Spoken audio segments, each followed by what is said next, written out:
Assalamualaikum warahmatullahi wabarakatuh.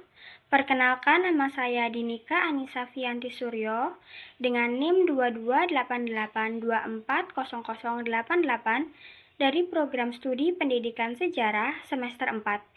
Video ini dibuat untuk memenuhi ujian akhir semester mata kuliah Filsafat Sejarah yang mengambil tema 5 pendekatan dalam membaca peristiwa sejarah.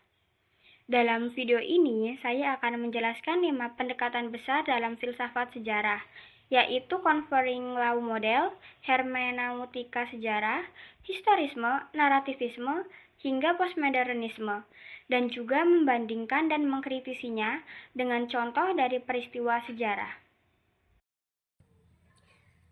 Pendekatan pertama adalah Covering Law Model, atau sering disingkat CLM, yang dikembangkan oleh filsuf Carl Gustav Hempel pada pertengahan abad ke-20. Jadi, pada saat itu, Hempel berpendapat bahwa agar penjelasan suatu sejarah benar-benar ilmiah, maka dia itu harus mengikuti pola yang sama seperti penjelasan dalam ilmu alam. Artinya, sebuah peristiwa sejarah dijelaskan dengan cara menunjukkan bahwa peristiwa itu adalah contoh dari hukum umum yang berlaku, ditambah pula dengan kondisi awal tertentu. Jadi, untuk pola penjelasannya, maka hukum umum X berlaku dengan kondisi awal Y yang terpenuhi, maka peristiwa Z cenderung terjadi. Kelebihan dari pendekatan ini adalah dia mampu memberi sejarah semacam kerangka ilmiah yang sistematis dan bisa diuji. Jadi sejarah ini tidak lagi dilihat sebagai kumpulan cerita yang acak, tetapi sejarah ini jadi punya pola sebab akibat yang bisa dijelaskan secara logis. Tapi kelemahannya juga cukup serius karena banyak peristiwa sejarah bersifat unik dan tidak berulang, sehingga sulit untuk menemukan hukum umum yang benar-benar berlaku seperti hukum fisika. Sejarah itu melibatkan manusia dengan kehendak bebas, motif, dan konteks budaya yang sangat beragam, sehingga menyederhanakannya menjadi rumus sebab akibat yang kaku justru bisa menghilangkan kompleksitas manusiawi di dalamnya. Contohnya itu ada Sumpah Pemuda tahun 1928. Jika menggunakan pendekatan CLM, kita bisa menjelaskan munculnya kesadaran nasional pemuda Indonesia sebagai akibat dari hukum umum bahwa penindasan kolonial itu cenderung memunculkan gerakan persatuan di kalangan kaum terdidik. Hal ini masuk akal secara logika sebab akibat, tapi pendekatan ini kurang mampu menjelaskan mengapa kesadaran itu justru muncul dalam bentuk sumpah yang berbahasa, berbangsa, dan bertanah air satu. Pendekatan yang kedua adalah hermeneutika sejarah yang kaitannya erat dengan pemikiran Wilhelm Dilthey. Berbeda dengan CLM yang ingin menyamakan sejarah dengan ilmu alam, hermeneutika ini malah menegaskan bahwa sejarah adalah ilmu pemahaman yang bukan ilmu penjelasan. Jadi, tugas sejarawan itu bukan mencari hukum sebab akibat seperti ilmuwan alam, tetapi justru memahami makna di balik tindakan manusia pada masanya, yang berarti itu adalah bagaimana cara pandang, nilai, dan pengalaman batin dari pelaku sejarah tersebut. Kelebihan dari pendekatan ini adalah dia menghargai sisi manusiawi sejarah yang memungkinkan kita untuk memahami mengapa seseorang bertindak seperti itu dengan mempertimbangkan konteks zaman, budaya, dan nilai yang mereka anut. Jadi nggak cuma sekedar dari standar pada masa kini saja.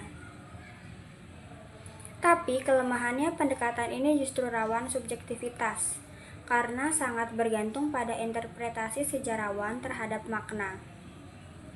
Dua sejarawan bisa menghasilkan pemahaman yang sangat berbeda terhadap peristiwa yang sama, dan sulit menentukan interpretasi mana yang lebih benar secara objektif. Contohnya itu ada di serangan umum pada tanggal 1 Maret tahun 1949 di Yogyakarta. Jadi pendekatan hermeneutika ini tidak cukup hanya menyebutkan bahwa pasukan TNI merebut kembali kota dalam waktu 6 jam. Kita juga perlu paham makna di baliknya bagi para pelaku. Bagi Sultan Hamengkubuwono IX dan para pejuang, serangan ini bukan hanya sekedar taktik militer, tetapi juga merupakan bentuk pembuktian kepada dunia internasional bahwa Republik Indonesia ini masih ada dan mampu melawan di tengah propaganda Belanda yang mengklaim bahwa TNI sudah lumpuh. Memahami motif dan makna simbolik semacam ini hanya bisa dilakukan lewat pendekatan interpretatif yang bukan hanya rumus sebab. Pendekatan ketiga adalah historisme, yang sangat identik dengan sejarawan Jerman, yaitu Leopold von Ranke, yang dengan semboyannya, yaitu adalah bagaimana peristiwa itu sebenarnya terjadi. Historisme sendiri menekankan bahwa setiap peristiwa sejarah harus dipahami dalam konteks zamannya sendiri, dan bukan dinilai dengan kacamata masa kini. Sejarawan dituntut untuk bersikap objektif, yang mana berpegang pada sumber primer atau dokumen otentik dan menghindari penilaian moral terhadap masa lalu berdasarkan nilai-nilai masa sekarang. Kelebihan dari pendekatan ini adalah mendorong kehati-hatian metodologis, yang mana sejarawan itu dilatih untuk kritis terhadap sumber, menghormati konteks zaman, dan tidak mudah menghakimi masa lalu secara sembarangan. Tapi kelemahannya itu ada di gagasan bahwa sejarawan bisa benar-benar objektif dan menulis sejarah persis seperti aslinya. Pemilihan sumber, sudut pandang, bahkan bahasa yang digunakan sejarawan tetap dipengaruhi oleh posisi dan konteks mereka sendiri. Jadi, objektivitas mutlak ala historisme itu sering dianggap sebagai ideal yang sulit atau bahkan mustahil untuk dicapai sepenuhnya. Sebagai contoh, itu ada penulisan sejarah G30S tahun 1965, yang mana versi Orde Baru ini mengklaim bahwa mereka menulis apa yang sebenarnya terjadi berdasarkan dokumen-dokumen tertentu. Tapi belakangan banyak sejarawan yang menunjukkan bahwa penulisan tersebut syarat akan kepentingan politik rezim yang berkuasa saat itu. Dan justru kasus ini itu memperlihatkan kelemahan historisme, yang mana klaim objektivitas bisa menjadi alat legitimasi. Karena pemilihan sumber dan penekanan narasi tetap dipengaruhi oleh siapa yang menulis dalam konteks kekuasaan apa. Dan keempat adalah narativisme, yang paling banyak dikaitkan dengan pemikiran Hayden White. Narativisme berasal dari gagasan bahwa sejarah pada dasarnya disampaikan dalam bentuk narasi atau cerita. Sejarawan tidak hanya mengumpulkan fakta, tetapi juga menyusunnya menjadi alur yang punya awal, tengah, dan akhir, mirip seperti struktur cerita sastra. Bahkan, Hayden White sendiri berargumen bahwa pemilihan gaya naratif tertentu seperti tragedi, komedi, atau romansa akan mempengaruhi bagaimana suatu peristiwa sejarah dimaknai oleh pembacanya. Kelebihan dari pendekatan ini adalah dia menyadarkan kita bahwa penulisan sejarah itu selalu melibatkan proses penyusunan dan pemilihan, yang mana bukan hanya sekedar menyalin kenyataan. Hal ini membuat kita lebih kritis dalam membaca teks sejarah sebagai sebuah konstruksi. Nah, untuk kelemahannya sendiri, jika ditarik terlalu jauh, narativisme bisa membuat batas antara sejarah dan fiksi menjadi kabur. Dan jika sejarah dianggap sebagai hanya soal narasi yang dibangun, dikhawatirkan validitas faktualnya bisa diragukan, dan ini beresiko untuk dimanfaatkan dalam membenarkan revisi sejarah yang menyimpang dari fakta. Contohnya sendiri itu bisa dilihat pada penulisan sejarah reformasi tahun 1998. Peristiwa ini bisa dinarasikan dengan sangat berbeda. Ada yang menyusunnya sebagai narasi heroik perjuangan mahasiswa melawan tirani, dan ada pula yang menyusunnya sebagai narasi krisis dan kekacauan yang traumatis. Nah, kedua narasi ini memakai fakta yang relatif sama, yaitu berupa demonstrasi, kerusuhan Mei, dan mundurnya Soeharto. Tetapi pemilihan sudut cerita dan penekanannya menghasilkan kesan dan makna yang sangat berbeda bagi pembaca. Pendekatan kelima adalah postmodernisme dengan salah satu tokoh penting yaitu Michel Foucault. Postmodernisme dalam filsafat sejarah sendiri itu mengkritisi klaim adanya satu kebenaran sejarah yang tunggal dan objektif. Sebaliknya, pendekatan ini menekankan bahwa sejarah selalu berkaitan dengan relasi kuasa, yang mana siapa yang menulis sejarah, siapa yang punya akses untuk menentukan apa yang dianggap fakta dan apa yang dianggap bukan fakta, serta suara siapa yang dibungkam dalam proses itu. Postmodernisme juga skeptis terhadap grand naratif atau narasi besar yang mengklaim bahwa sejarah secara menyeluruh dan linear. Kelebihan pendekatan ini adalah dia membuka ruang bagi suara-suara yang selama ini terpinggirkan dalam sejarah arus utama.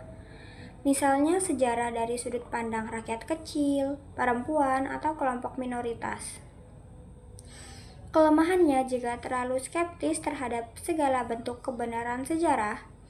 Postmodernisme ini beresiko jatuh pada relativisme ekstrim, yang seolah semua versi sejarah itu sama validnya, termasuk versi yang sebenarnya menyimpan dari bukti faktual. Ini bisa berbahaya jika dimanfaatkan untuk menyangkal peristiwa yang sebenarnya terbukti secara historis. Sebagai contoh, dalam penulisan sejarah seputar kerusuhan dan kekerasan pada Mei tahun 1998, pendekatan postmodernisme relevan untuk mempertanyakan mengapa narasi resmi negara dalam waktu lama cenderung minim membahas penderitaan korban dari kelompok etnis Tionghoa. Pendekatan ini mendorong kita menggali sumber-sumber alternatif seperti testimoni korban dan laporan organisasi masyarakat sipil untuk melengkapi catatan sejarah yang selama ini didominasi oleh narasi resmi negara. Jika dilihat dari segi fokus utamanya, CLM ini berfokus pada hukum sebab akibat yang bersifat umum. Sedangkan hermeneutika berfokus pada pemahaman makna subjektif pelaku sejarah, dan historisme berfokus pada objektivitas dan konteks zaman.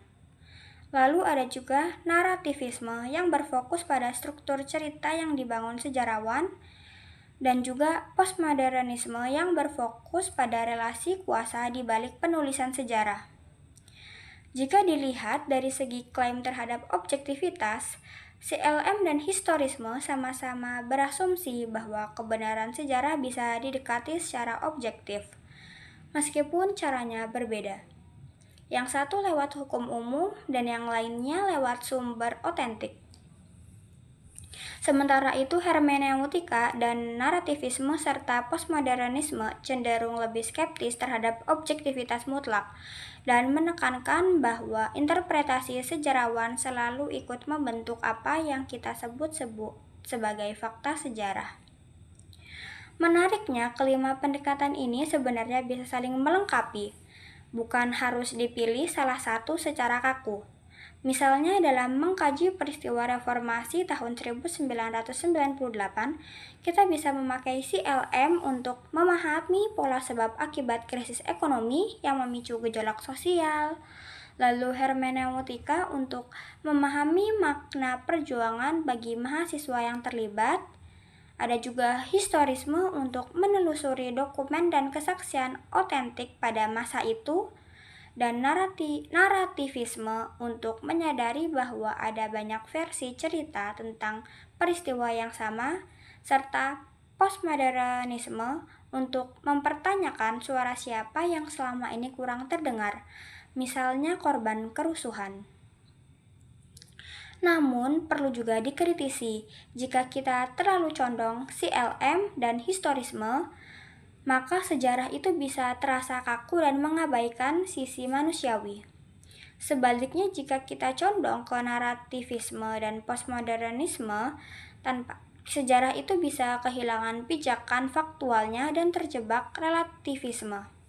Karena itu, menurut saya, pendekatan yang paling sehat adalah pendekatan yang tetap berpijak pada bukti dan sumber yang kuat, sekaligus juga terbuka pada keberagaman makna dan suara dalam menafsirkannya. Sebagai penutup, dapat saya simpulkan bahwa tidak ada satu pendekatan filsafat sejarah yang sempurna dan bisa berdiri sendiri. CLM memberi kerangka logis namun kaku, lalu hermeneutika memberi pemahaman mendalam namun rawan subjektif, dan ada historisme yang menjaga kehati-hatian metodologi namun mengklaim objektivitas yang sulit dicapai sepenuhnya, dan narativisme yang menyadarkan kita pada sisi konstruksi cerita namun beresiko mengaburkan batas fakta dan fiksi. Dan terakhir, postmodernisme yang membuka ruang bagi suara yang terpinggirkan namun beresiko jatuh pada relativisme yang berlebihan. Memahami sejarah Indonesia mulai dari Sumpah Pemuda, Serangan Umum 1 Maret, G30S, hingga Reformasi 1998 akan jauh lebih kaya dan kritis jika kita mampu menggunakan kelima pendekatan ini secara saling melengkapi, bukan saling meniadakan.